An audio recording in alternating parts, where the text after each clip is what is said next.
नाजरीन, आप देख रहे हैं रियासत का मशहूर व मकबूल यूट्यूब चैनल बज़्म आईना। वकील साहब पोस्ट सैयद कुदरतुल्लाह क़ादरी वकील साहब एक बार फिर करनूल की अहम खबर के साथ आपके रूबरू हाजिर है।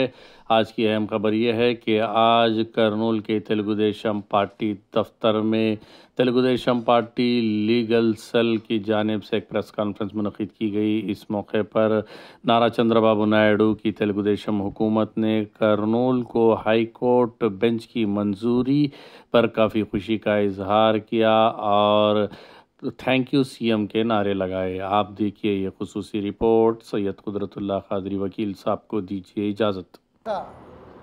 లేఖ పంపిన విషయం మనకు నిన్ననే తెలిసింది। అది తెలిసిన తర్వాత రాయలసీమ ప్రాంత న్యాయవాదులలో కానీ ప్రజలలో కానీ చాలా హర్షాతిరేకాలు వ్యక్తమయ్యాయి। న్యాయవాదులందరూ నిజంగా ఎంతో సంతోషంగా ఉన్నారు। ముఖ్యమంత్రి గారు శ్రీ నారా చంద్రబాబు నాయుడు గారు ఎంతో అపార అనుభవం ఉన్న మనిషి, చిత్తశుద్ధి గల నాయకుడు।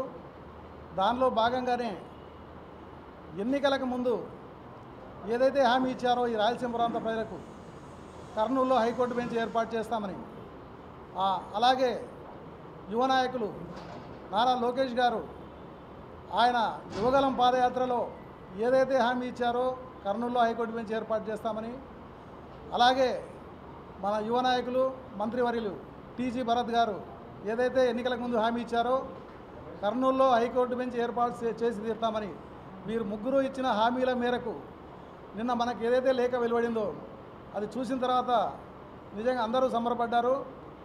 ఈ వెనుకబడిన రాయలసీమ ప్రాంతం అభివృద్ధి చెందడానికి ఒక అడుగు ముందుకు పడింది।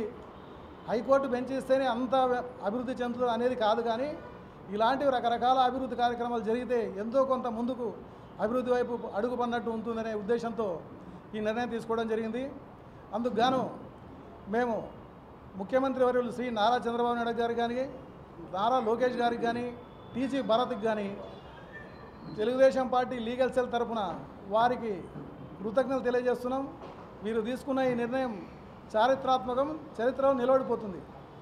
ఎందుకంటే మనం గత చరిత్రను ఒకసారి అవలోకనం చేసుకుంటే ఎప్పుడో 1952లో భాష ప్రాతిపదికగా భాషా ప్రయుక్త రాష్ట్రాలు ఏర్పడినప్పుడు చెన్నై నుండి విడిపోయిన మన రాష్ట్రానికి కర్నూలు రాజధానిగా ఉండేది।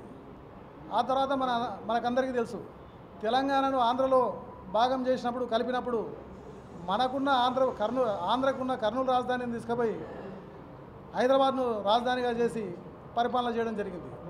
తర్వాత స్టేట్ రీఆర్గనైజేషన్ అయినప్పుడు హైదరాబాద్ క్యాపిటల్ వదులుకొని తర్వాత ఆంధ్ర సపరేట్ అయిపోయినప్పుడు అమరావతిలో క్యాపిటల్ పెట్టడం జరిగింది। అందులో భాగంగానే హైకోర్టు కూడా అక్కడే ఏర్పాటు చేయడం జరిగింది। తర్వాత 1952 తర్వాత ఏర్పడినప్పుడు తర్వాత తెలంగాణలో కలిసినప్పుడు హైదరాబాద్ రాజధాని కాకుండా ఉండింటే కర్నూలు రాజధానిగా అలాగే ఉండేది, కర్నూలు ఎంతో అభివృద్ధి చెంది ఉండేది, రాయలసీమ ప్రాంతం కూడా ఎంతో అభివృద్ధి చెంది ఉండేది అనే ఒక నానుడి అంటే ప్రజలలో బాగా నాటుకుపోయింది।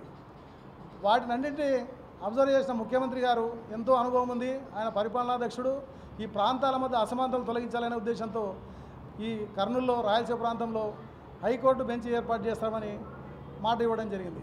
ఆయన ఇచ్చిన మాట ప్రకారం ఈరోజు మనకు ఏదైతే లేఖ వచ్చిందో హైకోర్టుకు రాసిన లేఖ, అది హైకోర్టు బెంచ్ ఏర్పడడానికి ప్రాసెస్ మొదలైనట్లుగా మనం భావించవచ్చు।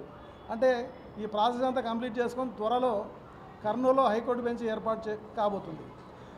మనం గత ప్రభుత్వాన్ని కూడా ఒకసారి అవలోకనం చేసుకున్నప్పుడు గడిచిన 5 ఏళ్ల కాలంలో కర్నూలులో హైకోర్టు బెంచ్ పెడతామని చెప్పి ఈ వైసీపీ ప్రభుత్వం ఎన్ని మాయమాటలు చెప్పింది అనేది కూడా మనం ఒకసారి అవలోకనం చేసుకోవాలి।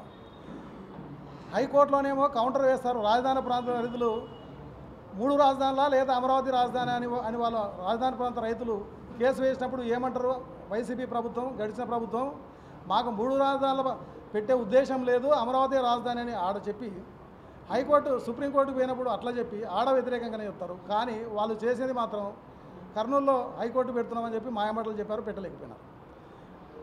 అలాగే బుగ్గన రాజేంద్ర రెడ్డి గారి ఆధ్వర్యంలో మీకందరికీ గుర్తుంటుంది గర్జన అని ఒకటి పెట్టారు భారీ ఎత్తున।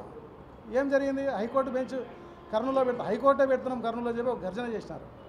మరి వాళ్ళు ఎవరిపైన గర్జించినారు, ఎందుకు గర్జించినారు?